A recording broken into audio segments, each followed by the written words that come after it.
to honoring Shabbat. And it was my impression that the women worked pretty hard to make that possible. But nevertheless, it was a lovely thing. And they invited Rob and I, when we first moved there, to join, to come to a luncheon. And they talk about the Torah portion. And it's really lovely. It was lovely. But it's not my path. I'm much more comfortable here with you all. And so then it's on us. It's on us to honor Shabbat. But I really love, it's always in my heart. I try to make it different from the other days, but I'm not always doing it quite the way, perhaps, that I would really like to do. But it's a process, right? It's a process. And when our children were young, we always, on Friday night, had Shabbat dinner. And I think that was and so it's kind of hard for me in some ways to come to services on Friday night, because usually, sometimes we would go to services, but usually we would just be at home with the family. And it seemed to fit very well to be able to just kind of relax and be in that place of slowing down, letting the week go, and honoring Shabbat. And, I like having it there as a vision. And sometimes I do better, and sometimes I don't. And with the children creating their own traditions, I don't feel as responsible to model it for them, but I still definitely feel it. And I'm really grateful. And I think we've been given a great gift. And it's really up to us to, every week, if we wanted, we could have a 24-hour retreat into peace and serenity and meditation and study and gathering with friends. And we do that a little bit, but it would be nice to do it even more. So I invite you to just think about that for yourselves, and probably some of you are very, very much honor Shabbat, and others maybe struggle a little bit like I do to get out of the busyness of the week.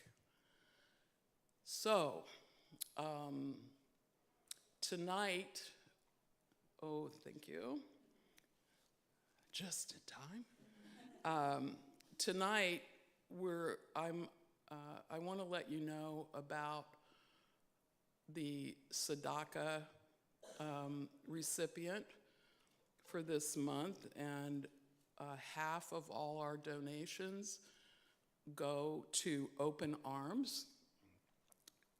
And this organization, it's really lovely, provides community-based support during pregnancy, birth, and early parenting through prenatal education, continuous doula support through labor, lactation guidance, and home visits.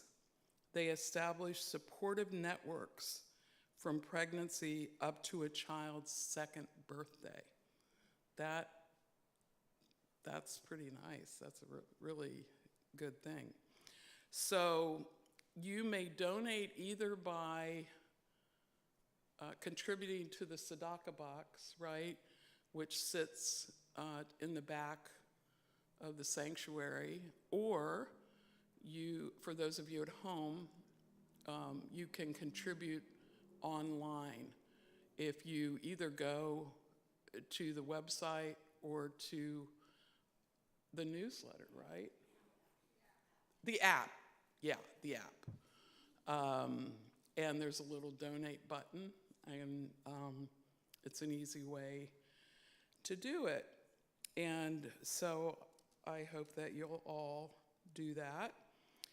And it's our tradition in this congregation to invite people to come forward and light candles for yard sites honoring the death of a loved one, or a special occasion,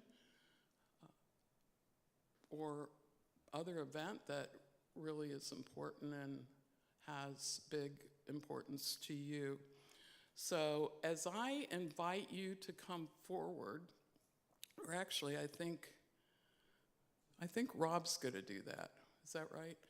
So Rob's going to invite people to come forward, and then those of us who are doing that will be, taking our place, getting ready to light candles. And the rest of you can either be visiting the tzedakah box, or meditating, or singing, or what?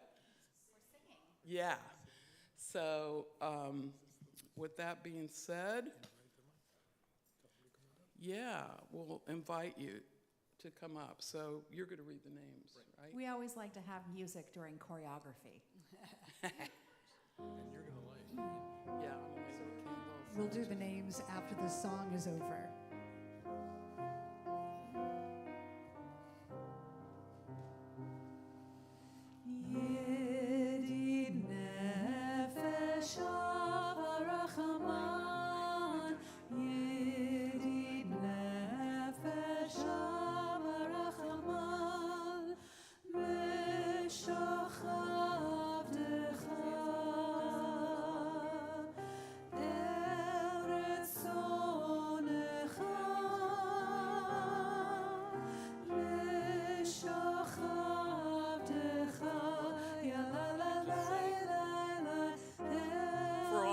Who know you're lighting candles, please come up. If there's somebody who didn't know until now, please join us.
So tonight we have Carol Grant, who's lighting on behalf of her mother's 4th yard site. We have Melanie.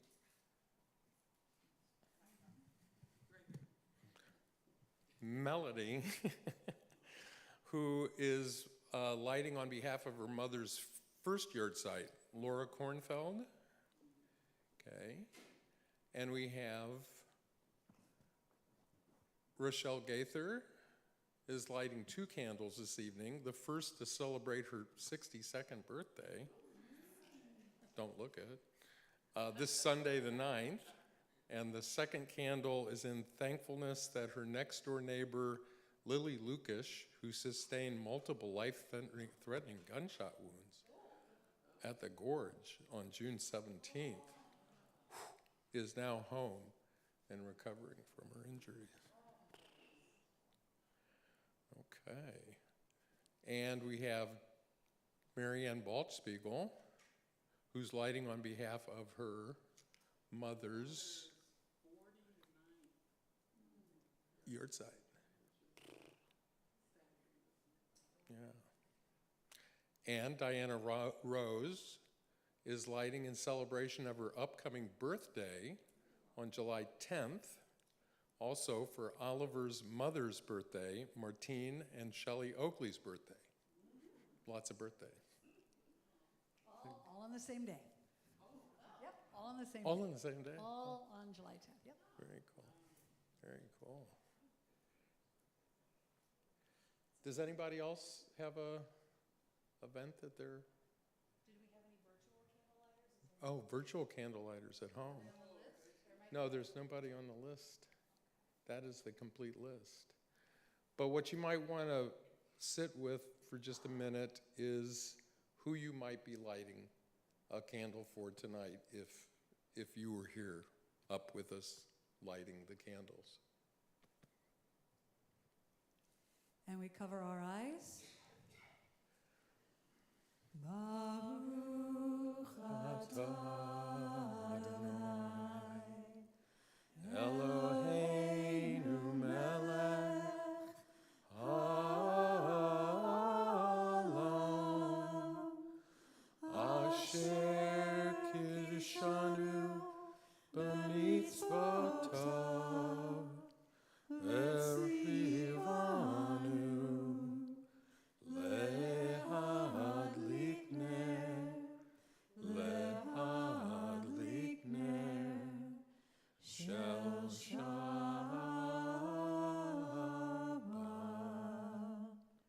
Amen.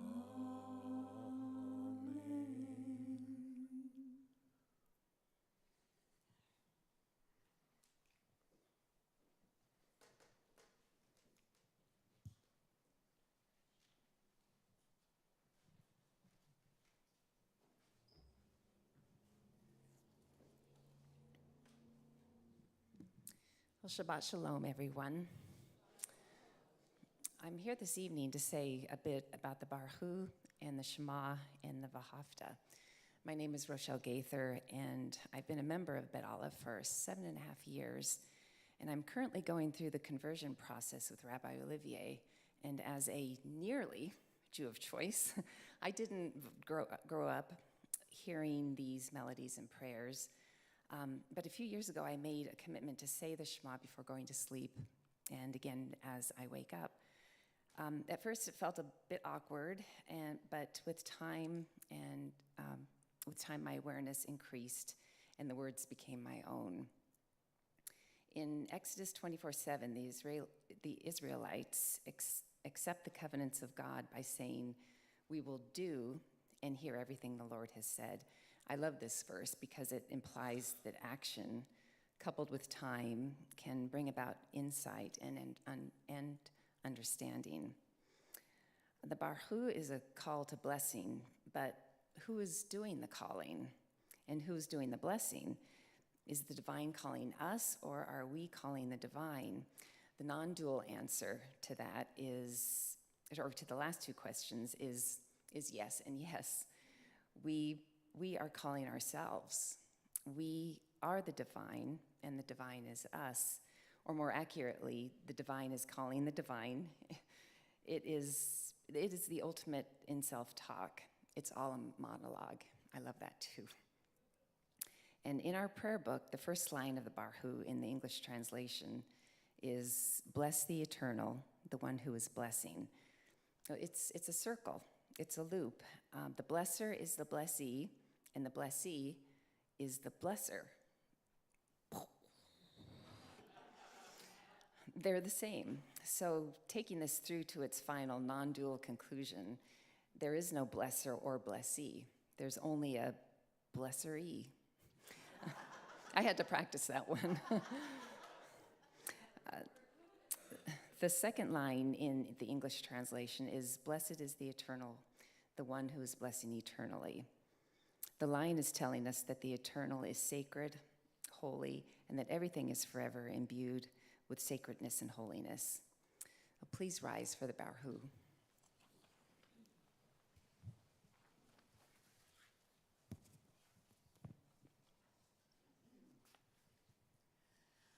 Baruch Hu et Adonai Hamavorach. Bless the Eternal, the one who is blessing. Baruch Adonai Hamavorach Le'olam Va'ed. Blessed is the Eternal, the one who is blessing eternally.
Please be seated.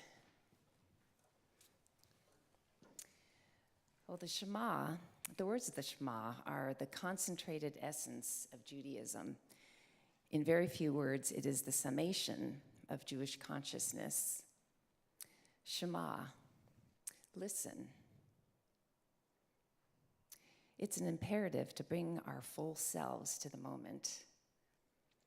Adonai Eloheinu, the eternal manifests as all that is a reminder to ourselves that everyone and everything is the eternal. And the last words of the first line, Adonai Echad, the eternal is one, reminds us again of our non-dual essence. And the second line of the Shema, Baruch Shem Kavod Malchuto Leolam Va'ed, blessed is the name, the splendor of its presence shines eternally, is a recognition of the wonder and the beauty that is all around us. We just need to wake up to it. Please rise for the Shema.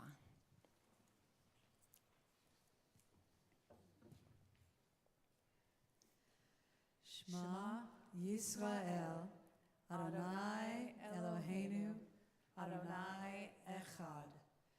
Listen, Israel, the eternal manifests as all that is, the eternal is one.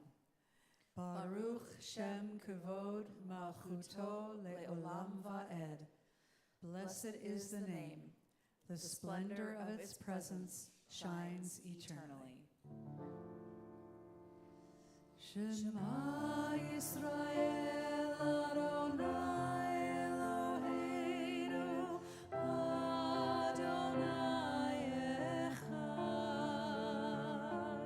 Shema Yisrael, Adonai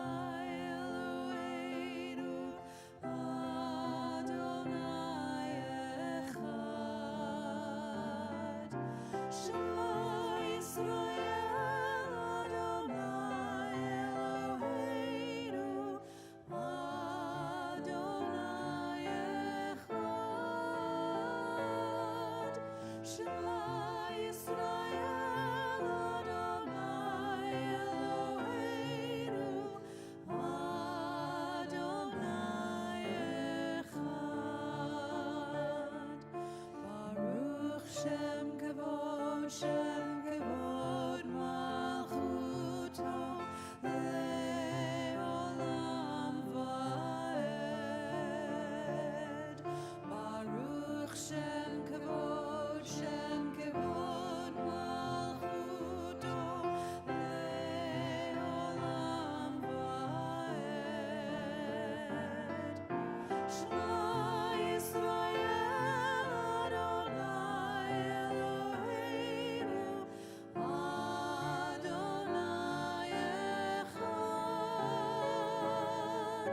Shema Yisrael Adonai Eloheinu Adonai Echad. Shema Yisrael Adonai Eloheinu Adonai Echad. Shema Yisrael Adonai Eloheinu Adonai Echad. Shema Yisrael Adonai Eloheinu Adonai Echad. Shema Yisrael Adonai Eloheinu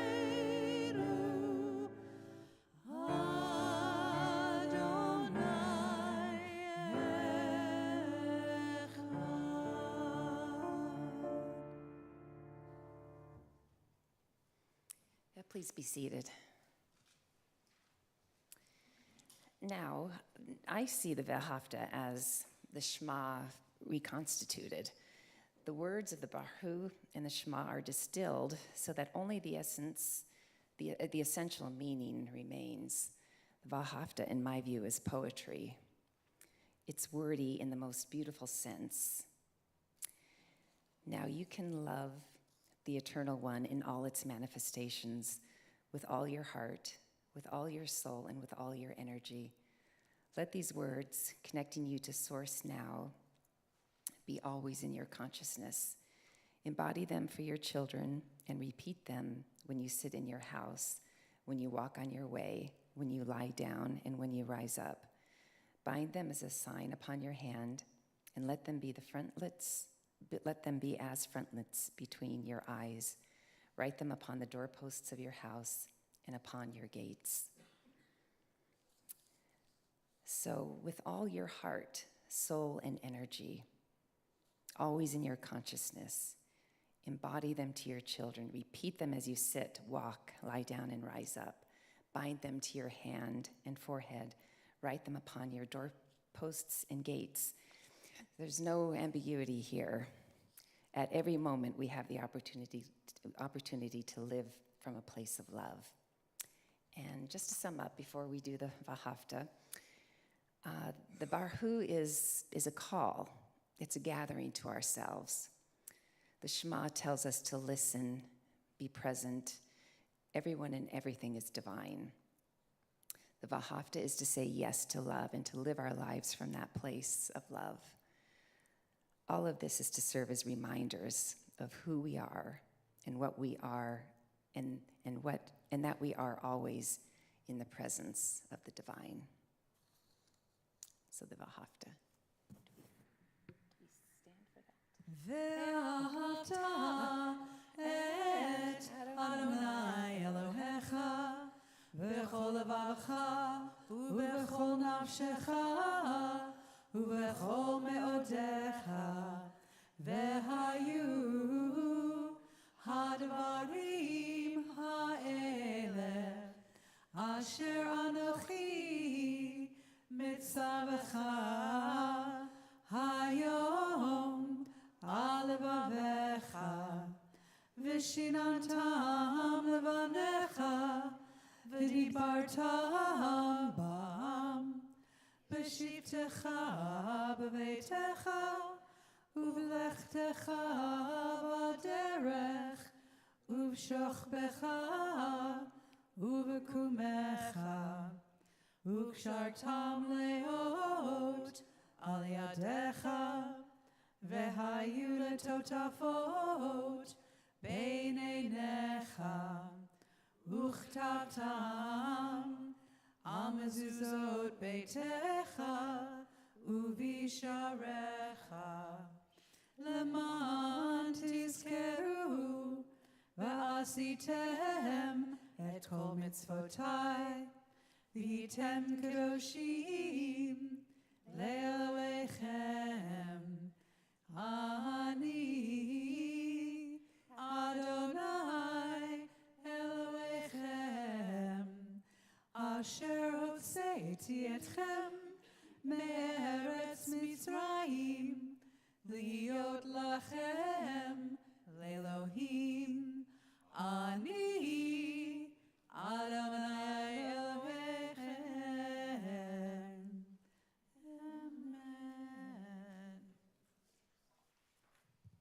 Thank you so much, Rochelle. Yasher Koach.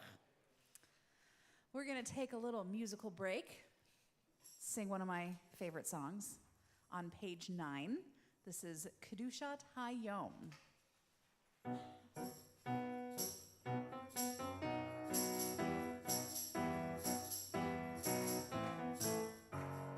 Yes, please, clap, dance, whatever you want to do. ישמחו במלכותך, שומרי שומרי שומרי שבת וקוראי עונג שבת. ישמחו במלכותך, שומרי שומרי שומרי שבת וקוראי עונג שבת. מקדשי מקדשי שבי שבת, כולם ישבעו יתענגו מטובך עד שבת. ישמחו ישמחו במלכותך, שומרי שומרי שומרי שבת וקוראי עונג שבת. ישמחו במלכותך, שומרי שומרי שומרי שבת וקוראי עונג שבת. ובשביעי רצית בו וקידשתו שבת, חמדת ימים אותו קראת שבת. ישמחו ישמחו במלכותך, שומרי שומרי שומרי שבת וקוראי עונג שבת. ישמחו במלכותך, שומרי שומרי שומרי שבת וקוראי עונג שבת. זכר זכר למעשה בראשית שבת, זכר זכר למעשה בראשית שבת. ישמחו ישמחו במלכותך, שומרי שומרי שומרי שבת וקוראי עונג שבת. ישמחו במלכותך, שומרי שומרי שומרי שבת וקוראי עונג שבת.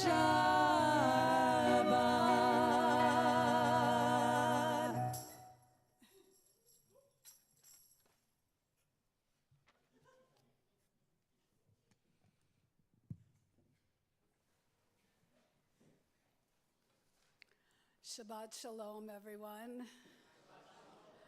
Welcome. I'm Ellen Lyons, and my husband and I have been members for almost 5 years. I can't believe it. It's amazing, and we are so happy that we have found this congregation. The rabbi said that I need to introduce the Amidah by telling you all what it means to me. So the Amidah is a prayer that for me means connection. It is And since I was maybe 7 or 8, it's been a prayer about my connection to being Jewish. When I was about 7 or 8 in the synagogue with my religious school class, while I couldn't read Hebrew, I felt, and I still remember, this very strong stirring deep inside of me when we all rose for the Amidah. I knew then, as I know now, that it is my link to my ancestors, the matriarchs and the patriarchs of our people, and also for me to Hashem. Reciting this prayer brings me comfort and solace. The themes of the Amidah are creation, redemption, and revelation. For me, it is all of those, plus my touchstone to my tribe. When I had a crisis of faith in the past, this prayer and the Shema brought me back. Please stand and turn your pages to page 8.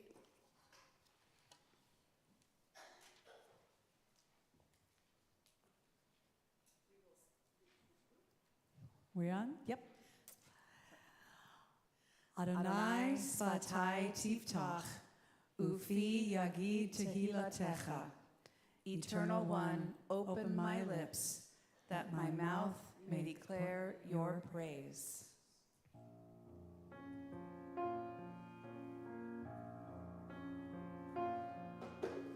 Adonai sifatai tiftach ufi yagid v'yagid tehillah tehilatecha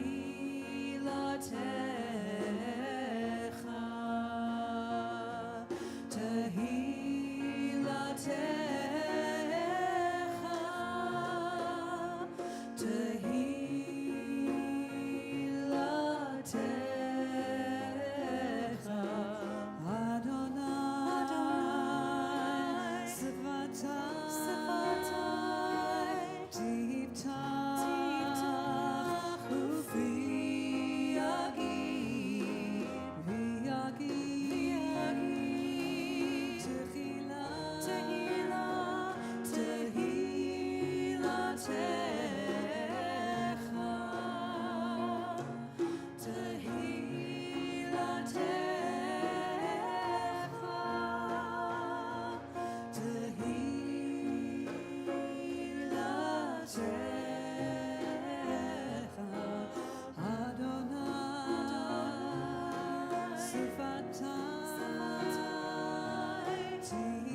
Baruch atah Adonai Eloheinu v'Elohei avoteinu ve'imoteinu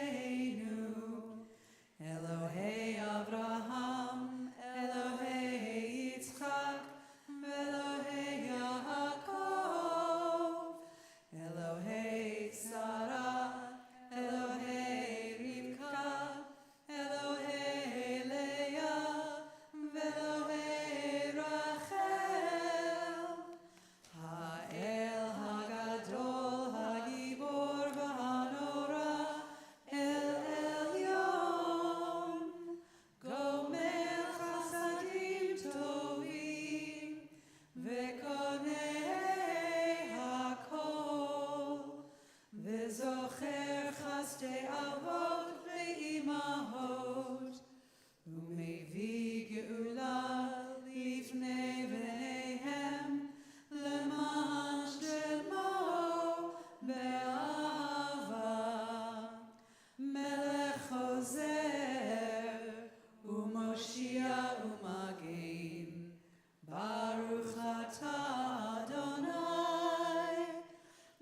Magen Avraham ve'ezrat Sarah. Ata gibor le'olam Adonai, mechayei hakol ata, rav lehoshia, mechalkel chayim bechesed, mechayei hakol berachamim rabim, somech noflim verofech olim, umatir asurim, umekayem emunato lishenei afar. Mi chamocha ba'al gevurot, umi domeh lach, melech nenit umechayeh, umatzmiach Yeshua, ve'eman ata lehachayot hakol. Baruch atah Adonai, mechayei hakol.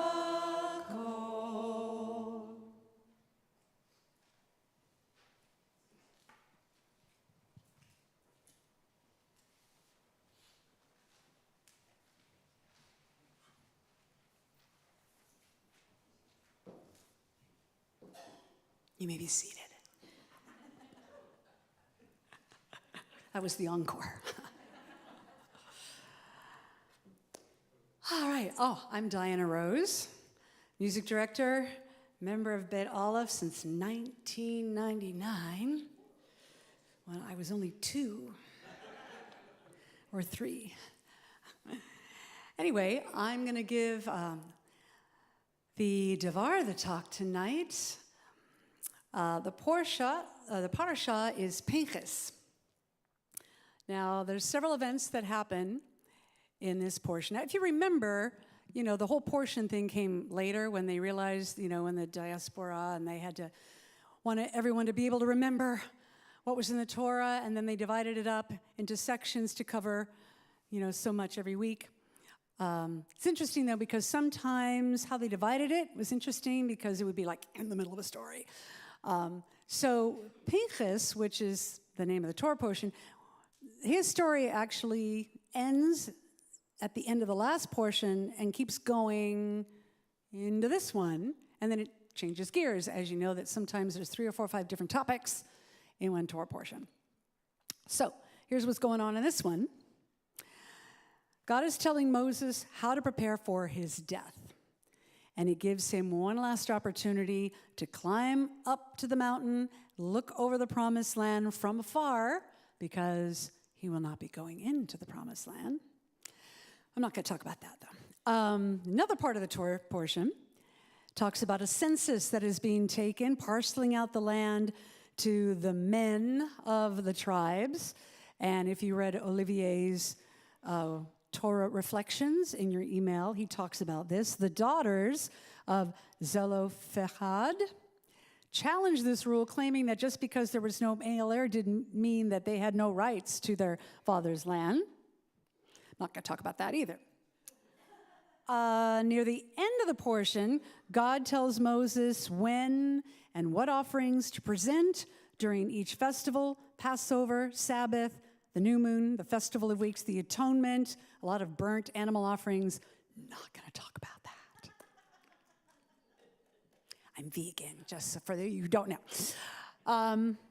What I am going to talk about is the part of the portion where Moses, knowing that he's going to die, asks God to find someone to replace him and lead the people of Israel into the promised land after he's gone.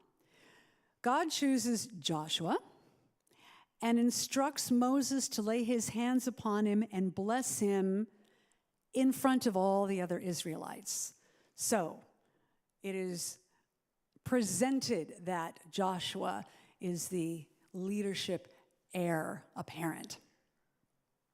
This is what I'm going to talk about. So why Joshua?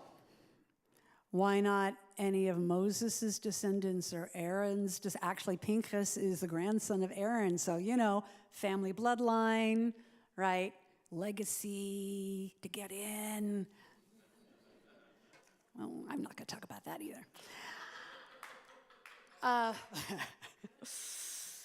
So we're given hints along the way in the Torah that Joshua's demonstrating traits of a good leader, even though he wasn't really vying for the position. But as far as God was concerned, Joshua had proved himself in many situations and in many different ways. For example, Moses had constructed the tent of meeting as a temporary headquarters, per se, before the tabernacle was built. And this was the place where the Israelites would come for wisdom and guidance from Moses, where Moses would commune with God. Joshua was also in the tent and actually would stay there when Moses would go back out into the camp and be amongst the people. Servant leadership. Joshua had led the Jews to destroy Amalek. After that battle, when God asks Moses to chronicle the event, God said, make sure that Joshua hears it, how Moses is chronicling the event. Authoritarian leadership. I'm going to talk about different types of leadership. Just stick with me. When Moses went up to Mount Sinai, where he stayed for 40 days, 40 nights, Joshua was the only one to accompany him and watch out for him as Moses went to the very top to commune with God. He stayed at the bottom of the mountain. And then when Moses came down the mountain, it was Joshua who alerted Moses about what had been going on in the camps while Moses was up at a higher elevation, the golden calf and all that. Joshua was the one who had tipped him off to that. Transactional leadership. Remember the story when Moses sent spies into the promised land to scope it out, and nearly everybody came back saying, oh, there's monsters, it's unsafe, we got to turn around, it's not good. Except for two of them, Caleb and Joshua. And they urged Moses, don't listen to the fear-mongering, trust in God and the promise he made to his people. Transformational leadership. Now, as a side note, Joshua and Caleb, in the end, were the only two Israelites born in slavery. You may have heard Olivier talk about this several times, that, during the 40 years of wandering, it kind of organically eliminated a generation of people who had been born in slavery, the idea being that we needed to leave the slave consciousness out of the promised land. So those who were born free would then enter the promised land with a clear consciousness. Caleb and Joshua were the only two that had actually been born as slaves, yet were able to carry that perspective into the promised land. Sometimes you don't know hot unless you understand cold. Sometimes you don't understand light until you've understood darkness. Maybe that was a reason. Another reason that God thought it was important. There was that thread to the past, the understanding of where they had come from and where they are going to.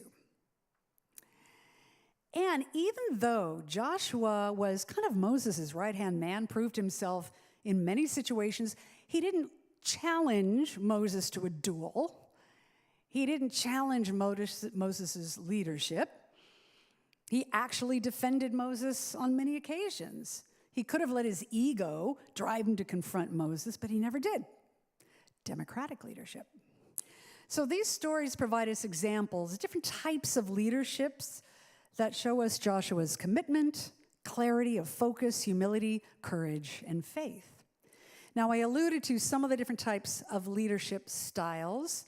There's the servant leadership. This focuses on addressing the needs of the group, providing guidance and compassion. Some people in the clergy may frame their work in this manner: I am your servant. Democratic leadership, which is, good in theory. This type of leader prefers to engage in a collaborative process, encouraging different ideas while working towards consensus, making sure all members feel like they are part of the process. The reality is sometimes, depending on the situation, you don't always have the luxury of time for a democratic process to play out. That sometimes, also in a democracy, very little gets done because everybody's arguing all the time. Everyone's stuck. Now, authoritarian leadership. We're familiar with this, for better or for worse. Recent and long ago past. Many examples. This type of leadership often likes to exert power over others, make unilateral decisions without input. Now, that being said, there are times where this type of leadership is needed. Well, for instance, one could say that Moses was authoritarian.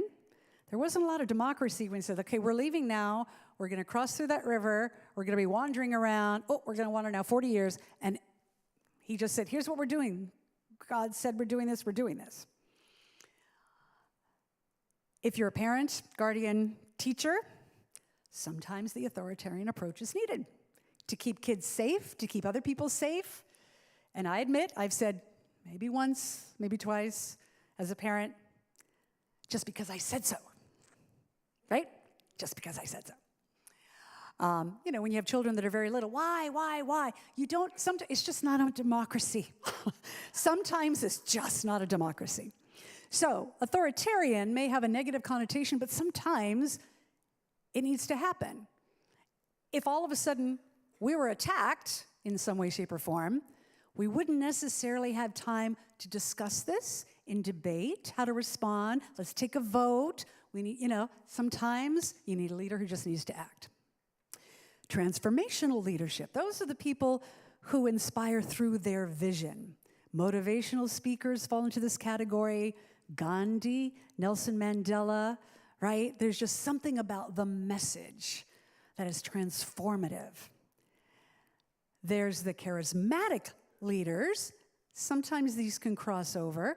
These are ones where it's not just about the message, it's the delivery style of the message. Dr. Martin Luther King, charismatic leader. It was not the message, it was also the messenger. Again, sometimes that runs into trouble when the charisma of a leader crosses very much into ego territory. There's transactional leadership. We tend to see this in business, clear measure of success, failure, hierarchy, right? There's a chain of command. We see that type of leadership in businesses. But also, kind of with this whole startup phenomenon, the laissez-faire leadership, hands-off approach. Here's what you need to do. As long as you get it done by deadline, I'm not going to micromanage you. I trust that you're going to get it done. So many different types of leadership styles. Is one better than the other? Maybe it depends on the circumstance, the environment. Everyone may have its place and its time. In a spiritual context, several types of leaderships have emerged, authoritative to transformative to charismatic, for better or for worse. So now I'm going to flip the coin. Not only what type of leadership do you work with or under many different circumstances, within a family dynamic, within a partnership dynamic, within a work dynamic, community. But what type of leader are you? All of us at some point have had to step into a leadership role, like it or not, even if it's just for a few moments, and even if it's outside of our comfort zone. We've all had to do it. Maybe your leadership style harvests traits from the charismatic, the laissez-faire, the democratic, the servant. Now, remember, Joshua did not ask to take Moses' place. Actually, if you remember, Moses didn't want the gig either, right? So there's where the humility comes in, right? Some of the challenges when we become leaders or people become leaders goes to the ego. Moses was not ego-driven for this job, and neither was Joshua. A reluctant leader. Each of those characters in the stories, Moses, Joshua, they just simply walked their truth. They walked their path. True to their beliefs, steadfast, living their lives with humility, clarity, loyalty, faith, not driven by ego. And maybe that's how simple it is. Maybe if we simply walk our path with these qualities, we will end up leading organically just by demonstrating a positive example. And maybe that is the best leadership style of all.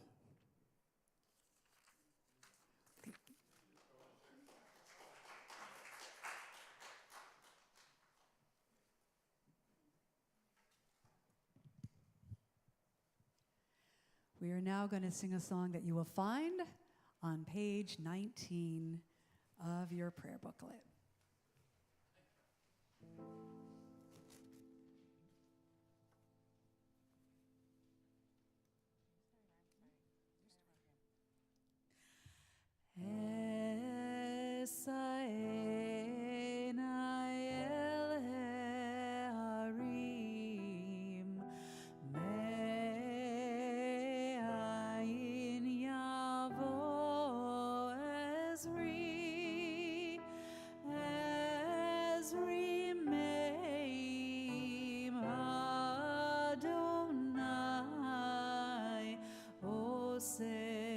Shamayim va'aretz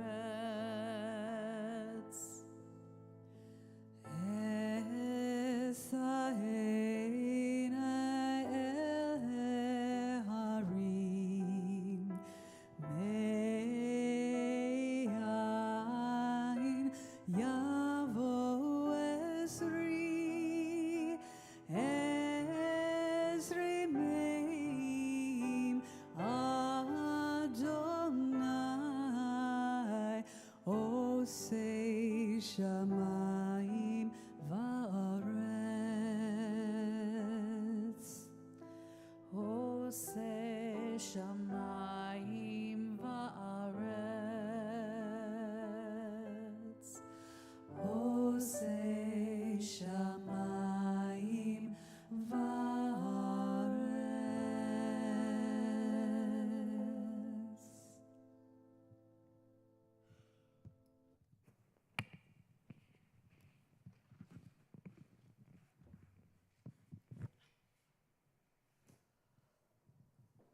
Shabbat Shalom.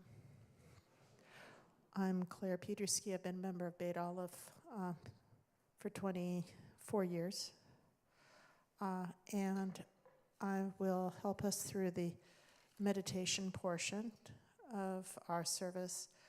I'm going to kind of give some instructions and then we'll do it. Because I'm worried if I lead it, well, it'll be fine. So what I would like to do when we do our meditation is to do a shalom chant to enter in accordance with the rhythms of our own breath. And it's just on one tone to do a shah and then a lom, if you haven't done this before. And here is my pro tip, is so that we may have a continual sounding of shalom. You don't have to start it when I start it or when the musicians start it. You can come in maybe a little bit later. You can come in with your shah even when somebody else is doing a lom. It's okay. And so we'll do it. That way we'll just have this real nice shaloming all the way through. I would like you to do it at least 5 times if you are able to keep track.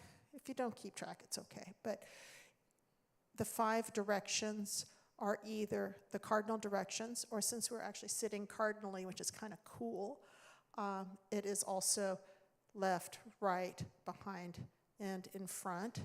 And then the 5th time will be at the balance point of all those 4, which is within. And then once you do it from within, then you're ready for silence. And we'll have a pretty long period of silence. That's okay. And then if you need to, you can just follow that shalom while you're breathing. Just do it silently as you sit to help you find your place of peace, of wholeness, and of balance. And when we end, we will do a shalom chant we've done before, just to kind of help us enter through shalom, and then leave meditation through shalom. Okay, those are the instructions. So just go ahead and sit up straight. Now in your chair, feel nice and comfortable. Just release the belly as you sit here. Feel the muscles of your face start to soften. Release your shoulders. Feel very relaxed. And take a breath for shalom.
As we entered our space of meditation with shalom, we will leave it also with shalom.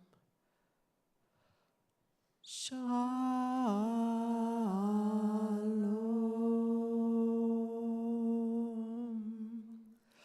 Shalom.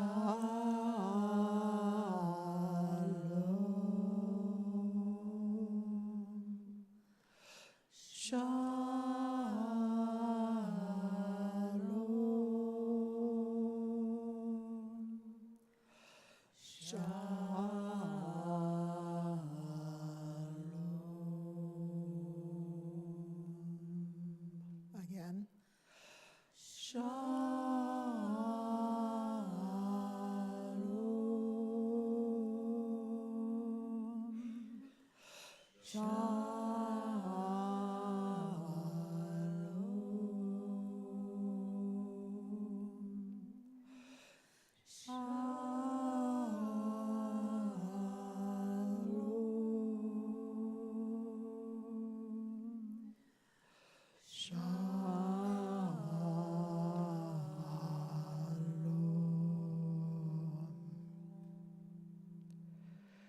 And as we feel those energies of peace and of wholeness, we will bring those into our healing list. And I will go ahead and read folks that are on the healing list. I'll find it on this sheet here. Here they are. Excellent. So tonight, we have on our healing list, we wish them a perfect and complete healing.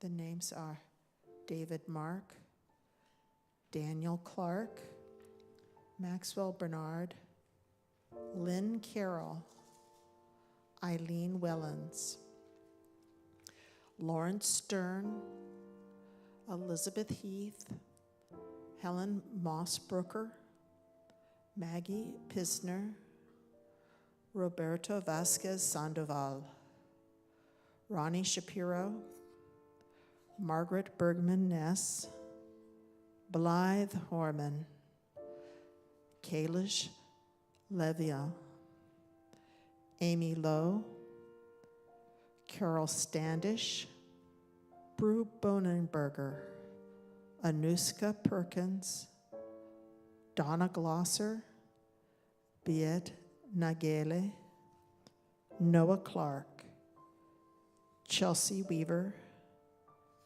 Evelyn Liskin,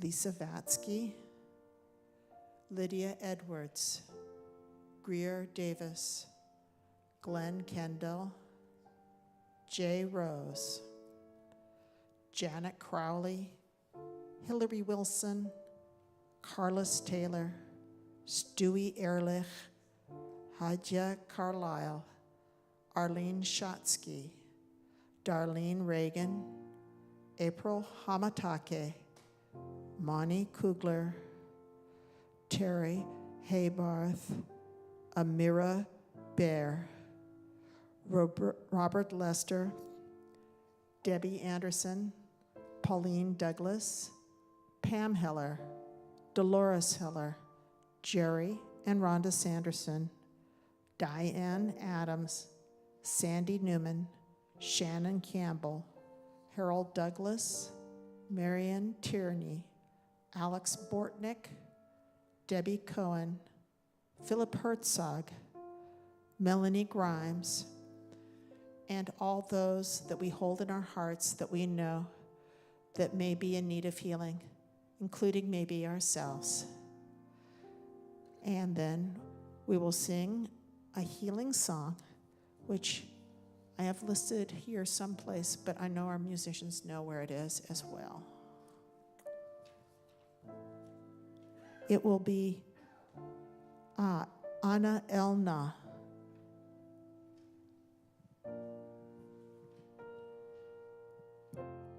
It's not in the booklet, but you don't need to. You need to find it. It's right here.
Shabbat Shalom.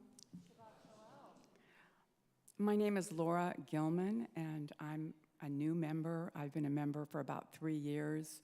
I came during the pandemic, and it's just really been great to see people back in the sanctuary, to be back myself, and without masks, and getting to know people. So I'm very, very grateful to have found Bet Aleph. So we have reached the concluding moments of our Shabbat service. We're on page 12 with the Aleinu. Before we recite the prayer, I wanted to answer the question of what this prayer means for me, very briefly. First, it's a reminder of the oneness of which we are a part. Second, and interconnected with the first, it's a message about being. Praising the Holy One is a way of giving thanks for our being just as it is. It's a recognizing that we all have been gifted individually and collectively with unique qualities that make up the mosaic of oneness. There need be no striving. We are the divine presence. Third, the Aleinu is a message regarding doing or realizing, as in bringing to fruition. It's a call for us to remember our responsibility. In other words, Aleinu, it's on us, right? Of bringing hope through acting, expressing out there in the world. In other words, we're called to practice or use our unique gifts that come into form through this container of our bodies. And in that practice, bring Source into full presence. Rabbi Isaac Luria refers to this doing as raising holy sparks. Every particle in our physical universe, every structure, every being, is a shell that contains sparks of the divine. It is our task to release each spark from the shell and raise it up, ultimately to return it to its original state. And this is done through working towards higher consciousness and through mitzvot, acts of loving kindness, which help us connect. Every action we do is a way to reconnect to Source, to our true nature, to our true self. Please rise for the Aleinu.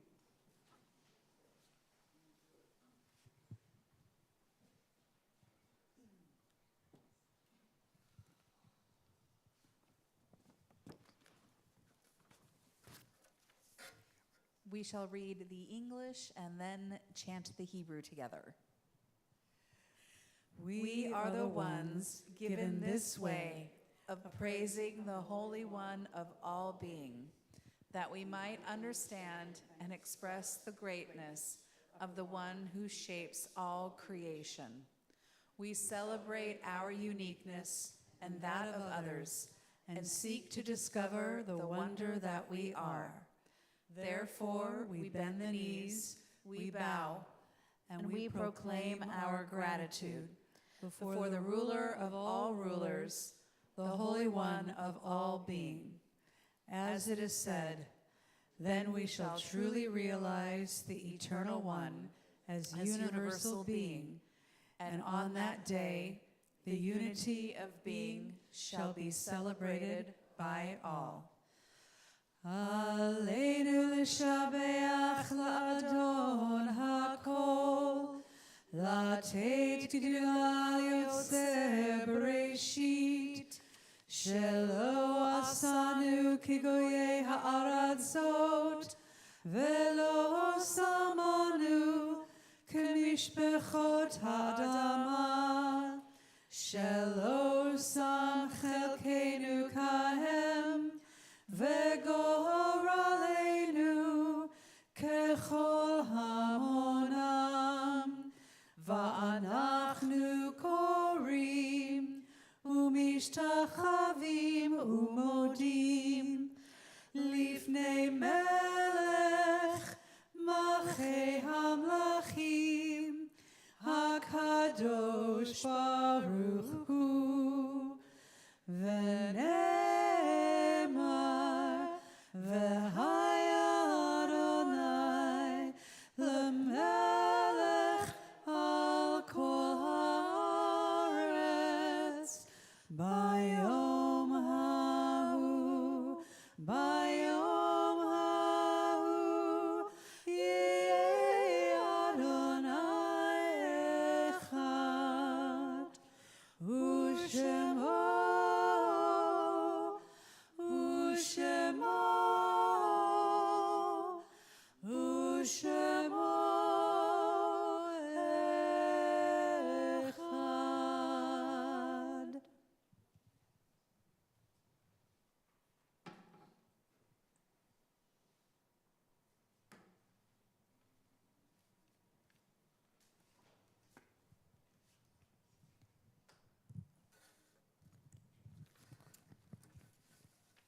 We now continue with the Mourner's Kaddish on page 13.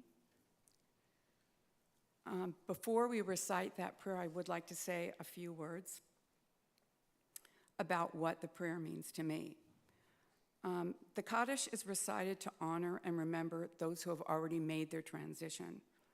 The prayer praises God's greatness, and since we say it together, it's never recited in private. It's a reminder that no mourner is alone in their grief. It reveals itself as a message of comfort by shifting the mourner's attention from despair and loneliness to consolation and peace. What's striking about the prayer to me is that there is no mention of death. The prayer is a prayer of exaltation and glorification of the Holy One. Why is this so? I think it's because when we recite the prayer, we're enjoined to stand as witnesses of and to shift our focus towards the deeper, transcendent reality that is present in all things and at all times, even in these most difficult of times. As mourners, we seek through this prayer an awareness of this deeper reality to gain personal peace, but also to extend peace to the world at large and ultimately to reconnect with life. So I want to say first the names of those who have made their transition. In the last year, Peter Rothenberg, Janet Lewine, Maggie Green, Patty Chemnick, Jonathan Stahl, Irv McDonald, Richard Richmond, Bobby Williamson, Salim Matt Grass, Denny Oswald, Susanna Stern, Jerry Spivak, Mary Oakley Anderson, Carol Klepper, Craig Wilson, Chuck Balch, Rosella Stern, Amy Broche, Susan Joe Runyon, Mary Pat Graham, Lee Keno, Kathy Frutel, Rabbi Mark Golub, Mads DeShazo, Jane Colombini, Stanley Hunnan, Irv Douglas, Jeremy Gordon, Nancy Green, Jerry Pettitz, James Beal Gorham, David Lee Brody, Amitai Etzioni, Laura Lane McCants, Victoria Ashker. And I'm going to read the names of those whose yahrzeit falls on this day and around this time. Marguerite Balch, Lloyd Wilson, Richard Gold, Michael Geller, Irving Baumrind, Rose Sherman, Eva Ansel, Laura Kornfield.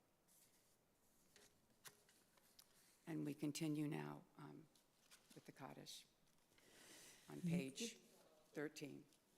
Yitgadal v'yitkadash shemei Rabbah, be'alma divrach chilute v'yamlich malchute, v'chayechon v'yomechon, u'v'chaye dechol beit Yisrael, ba'agala u'vizman kari v'imru amen.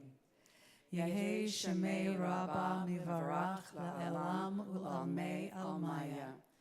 Yitbarach v'yishtabach v'yitpa'ar v'yitromam v'yitnaseh v'yithadar v'yitaleh v'yitalal shemei dekusha barichu La'elam mikol birchata v'shirata tush v'chata v'nechemata da'amiran be'alma v'imru amen. Yehi shalom rabba min shamaya V'chayim aleinu ve'akol Yisrael, ve'imru amen. Oseh shalom bimromav, hu ya'aseh shalom, aleinu ve'akol Yisrael, ve'akol yoshvei tevel, ve'imru amen. May the one who creates harmony above make peace for us, for all the household of Israel, and for all the peoples of the world, and let us say, Amen.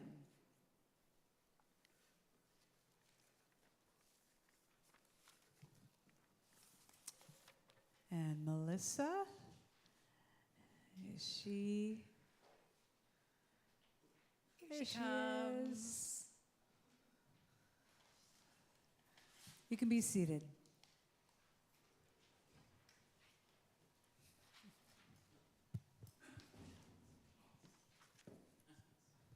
Hi.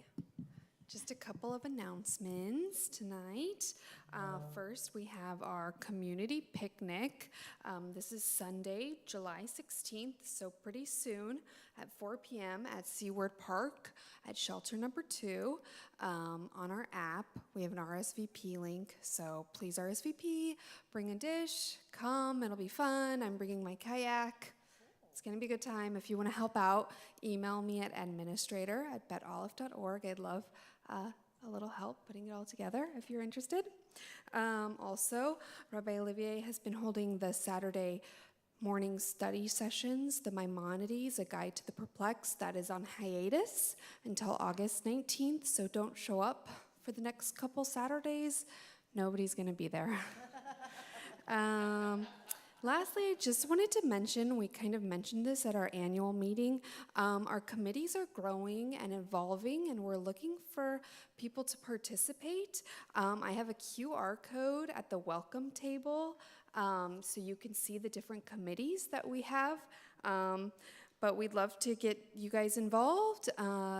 You could also email engagement@betolive.org if you're interested in joining any of our committees. We have membership, mitzvah, sustainability, a member-held social events committee, Bahir, which is our tech. So if you're kind of tech-focused, we'd love you to join Bahir, and a family programming and education committee.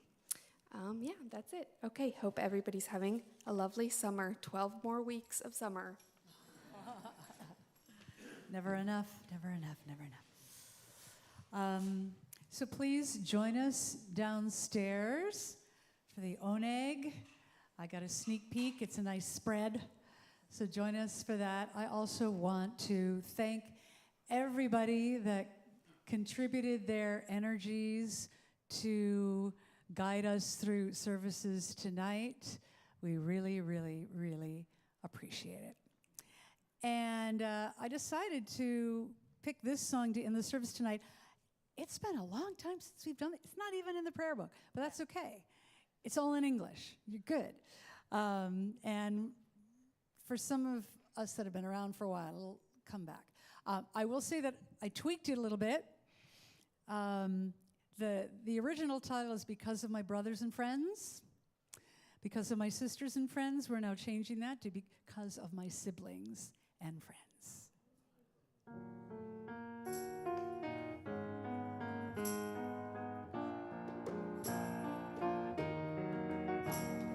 Because of my siblings and friends, because of my siblings and friends, please let me ask, please let me say, peace to you again.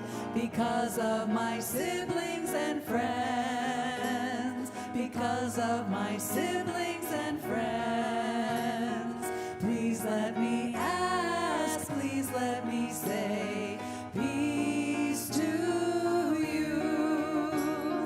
This is the house of the one I wish the best for you. This is the house of the one I wish the best for you. Because of my siblings and friends, because of my siblings and friends, please let me ask, please let me say, peace to you. Because of my siblings and friends, because of my siblings and friends, please let me ask, please let me say, peace to you. This is the house of the one I wish the best for you. This is the house of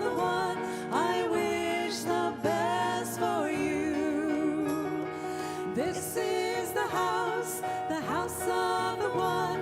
I wish the best for you. This is the house of the one. I wish the best for you. Shabbat Shalom.